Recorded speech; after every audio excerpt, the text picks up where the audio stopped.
Assalamualaikum warahmatullahi wabarakatuh. Baik, ketemu lagi dengan saya di pertemuan kelima. Bahasanya adalah biaya diferensial atau biaya relevan ya. Baik. Apa toh akuntansi diferensial itu?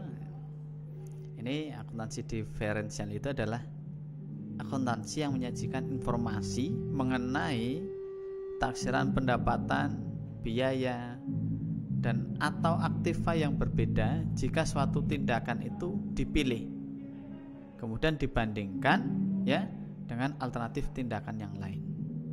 Jadi munculnya biaya ini ketika ada beberapa pilihan dan diputuskan mana yang harus diambil kan itu. Nah, jadi informasi akuntansi diferensial ini kaitannya dengan masa yang akan datang ya. Kemudian diperlukan masalah pemilihan alternatif ini. Nah, ini di akuntansi diferensial ini ada pendapatan dan biaya ya. Jadi kita melihat kalau pendapatan itu berarti kaitannya dengan apa yang kita dapat. Ya, merupakan pendapatan yang berbeda dalam satu kondisi. Jadi dibandingkan dengan kondisi tertentu, ketika itu dipilih akan muncul namanya pendapatan. Ya. Pendapatan namanya pendapatan diferensial. Sedangkan biaya, ya ini munculnya biaya itu ya ketika pada kondisi tertentu itu dibandingkan dengan kondisi yang lain dipilih. Nah, muncul namanya biaya diferensial. Nah, biaya diferensial ini sering disebut dengan namanya biaya relevan atau relevant cost. Jadi sama. Ya, informasi yang kaitannya dengan biaya relevan ini pastinya pada biaya-biaya yang akan muncul di masa yang akan datang. Di masa yang akan datang, apakah misalkan dengan keputusan membuka proyek baru di cabang wilayah A atau B. Nah, jadi ada dua alternatif pilihan di wilayah A atau di wilayah B. Nah, nanti ada keuntungan dan kerugian yang muncul di setiap masing-masing pilihan. Nah, kerugian itu misalkan kaitannya dengan munculnya biaya. Kalau di A nanti ada biaya ini. Kalau dia di B munculnya hanya biaya ini misalkan. Nah, ini namanya biaya relevan, gitu ya. Jadi biaya relevan ini cirinya adalah ini biaya yang akan datang kemudian berbeda di antara alternatif tindakan. Jadi ada beberapa pilihan yang mempunyai konsekuensi biaya yang berbeda juga di antara beberapa alternatif, gitu ya. Nah, contoh kita ilustrasikan. Di contoh perusahaan ini akan mengambil keputusan tentang bahan baku yang akan dipilih. Dijadikan bahan sebagai bahan produksi. Ya, ada bahan baku X, ada bahan baku Z, kemudian ada bahan baku Z. Nah, harganya masing-masing sama, kebetulan sama harga belinya. Per kilonya 3.000. Bahan X 3.000, bahan Y juga 3.000, bahan baku Z juga 3.000. Nah, namun untuk mengubahnya, jadi butuh tenaga kerja untuk mengubah bahan baku menjadi barang jadi. Beda karena beda bahan, beda upah yang dibutuhkan. Kalau bahan baku X itu 9.000. Ini ya, butuh upah 9.000 per kilonya. Sedangkan bahan baku Z ini butuh 8.000 dan bahan baku Z ini butuh biaya upah langsung 8.500. Oke. Nah, pada tabel di atas ya, harga bahan baku dan upah langsung ini merupakan biaya yang akan datang. Biaya yang akan datang ketika diputuskan untuk pilih bahan baku X atau Z atau Z. Ya. Nah, dalam pemilihan alternatif upah langsung ini merupakan munculnya biaya relevan. Karena berbeda di setiap jenis bahan baku itu berbeda konsekuensi muncul biayanya. Gitu kan? Nah, sedangkan harga ini adalah biaya tidak relevan. Kenapa? Sama. Enggak pengaruh gitu kan.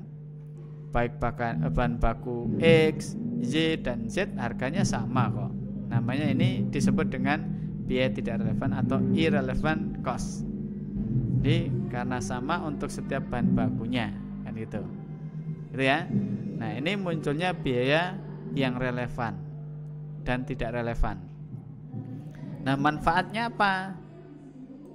Kalau kita lihat ya, biaya diferensial atau biaya relevan ini biasanya digunakan untuk mengambil keputusan tentang apa? Menerima pesanan tambahan. Di pesanan sekian kita sudah hitungkan biayanya misalkan 5 juta. Ini ada tambahan. Tambahannya kebetulan juga cuma sedikit gitu kan. Nah, bisa nggak kita putuskan iya, mengiyakan atau tidak gitu kan. Karena nanti kaitannya dengan biaya yang muncul gitu kan.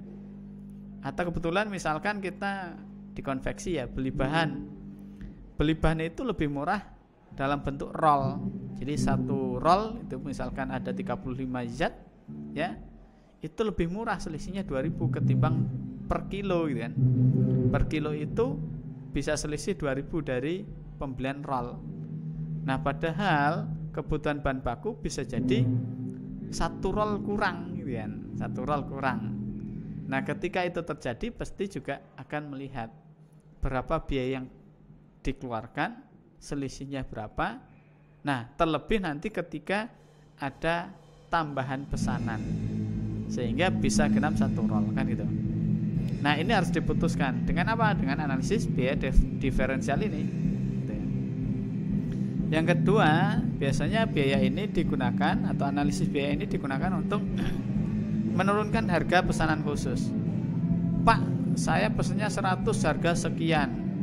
Nah, ini kalau kemarin harga sekian, ini ada yang mau pesen dengan jumlah 1000, harganya turun nggak gitu kan. Nah, otomatis harus berpikir ulang, menghitung ulang kan ya. Laba mungkin bisa jadi semakin besar karena volume produksinya juga semakin besar kan itu. Nah, sehingga harus diputuskan. Nah, pemutusan ini dengan analisis biaya diferensial atau biaya relevan ya. Nah, kemudian bisa jadi juga digunakan untuk mengambil keputusan menutup fasilitas ya. Oke, misalkan kita akan menutup toko A karena antara biaya operasional dengan keuntungan tidak sebanding. Banyaklah modal yang kita keluarkan tetapi pendapatannya sedikit gitu kan, ketimbang dengan toko yang B gitu kan. Ya, tetap masih untung tapi kecil sekali, tidak seimbang dengan resiko misalkan. Nah, berarti harus ditutup nih, baiknya ditutup kan. Nah, ini bisa dengan melakukan analisis biaya relevan. Nah, kemudian keputusan untuk memproduksi sendiri atau membeli. Nah, kalau memproduksi sendiri butuh biaya berapa, kemudian bahan apa saja yang dibutuhkan gitu kan, aktivitasnya banyak atau enggak gitu kan. Nah, ini kita bandingkan dengan membeli itu lebih murah atau justru lebih mahal. Nah, keputusan dua alternatif ini bisa dianalisis dengan biaya diferensial ya. Kemudian atau untuk manfaat mengambil keputusan menghentikan produk tertentu.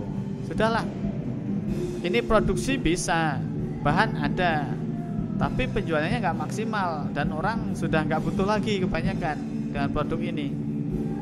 Dimaksimalkan pun di administrasi misalkan marketing salesnya itu juga nggak maksimal. Kenapa? Orang nggak butuh lagi misal, sehingga harus diberhentikan.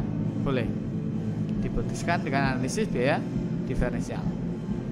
Nah, kemudian atau untuk mengambil keputusan memproses lebih lanjut atau tidak ya. Dari kapas kita ubah menjadi benang.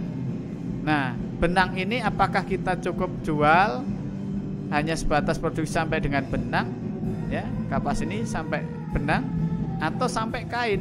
Jadi ada proses lebih lanjut lagi dari kapas jadi benang jadi kain. Mana yang lebih menguntungkan kan gitu ya. Nanti pasti ada perhitungan biaya di sana. aktivitas mengubah dari kapas menjadi benang, berapa biaya yang dibutuhkan. Ketika dijual dengan benang, berapa hasil yang didapatkan. Kemudian dibandingkan dengan biaya yang dikeluarkan untuk memproses benang menjadi kain, berapa jumlahnya, pendapatan yang didapat berapa kan itu. Nah, untung nggak ketika dijual di benang atau dijual dengan kain, dengan barang kain. Jadi ini diputuskan dengan analisis biaya diferensial gitu ya. Jadi memang ada beberapa keputusan yang memang bisa dianalisis dengan biaya diferensial ini. Oke, seperti itu. Baik, untuk selanjutnya kita akan lihat ilustrasi kasusnya, kita bahas di ruang kelas. Terima kasih, sampai ketemu lagi. Saya akhiri. Assalamualaikum warahmatullahi wabarakatuh.